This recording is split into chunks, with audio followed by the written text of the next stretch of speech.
જય માતાજી મિત્રો, હર મહાદેવ। આજે ફરી એકવાર મારા મિની વ્લોગમાં તમારું હાર્દિક સ્વાગત છે ને આજે હું તમારા ગામનું નિશાળ કામ ચાલુ પછી હું વઈ ગયો મારા નિશાળના ધાબે અને પછી તો ધાબેથી કંઈક નજારો આવો દેખાતો હતો અને ધાબે તો પછી મારા મિત્ર પણ બેસા હતા અને અમારા સ્કૂલની બાજુમાં જ હતું મહાદેવનું મંદિર અને તમે જોઈ શકો છો અમારા સ્કૂલનું કામ અને આ છે અમારા ગામની કંપની।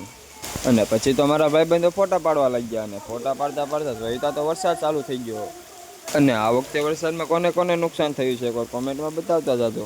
પછી તો ચાલતો થઈ ગયો પાછો ઘર તરફ અને પછી તો બોલાવી દીધી કોણની બાકાજી કે સાથે સાથે વેફરની પણ બોલાવી દીધી। પછી પાછો ચાલતો થઈ ગયો ઘર તરફ ને ઘરે જઈને હું ચડી ગયો મારા ઘરના ધાબે ચડીને જોઈતા તો થઈ ગયું હતું વરસાદનું વાતાવરણ। પછી પાછી અમે બોલાવી દીધી કોણની બાકાજી ને કોણની બાકાજી બોલાવી પછી તમારા બે ભાઈબંધો પણ એની બાકાજી બોલાવા માંડ્યા અને પછી પાછું નીચે જોઈતા તો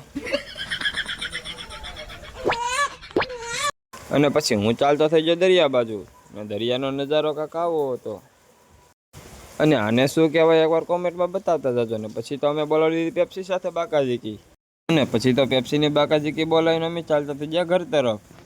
ઘરે જવાનો રસ્તો કાંક આવો હતો જેમાં પગ મેકવાની પણ જગ્યા નથી અને પછી વઈ ગયો મારા ઘરના ધાબે અને આજનો મિની વ્લોગ અહીંયા જ ખતમ થાય છે। અને તમને અમારો મિની વ્લોગ ગમ્યો હોય તો લાઈક કરતા જાજો અને ફોલો કરવાનું તો ભૂલતા જ નહીં।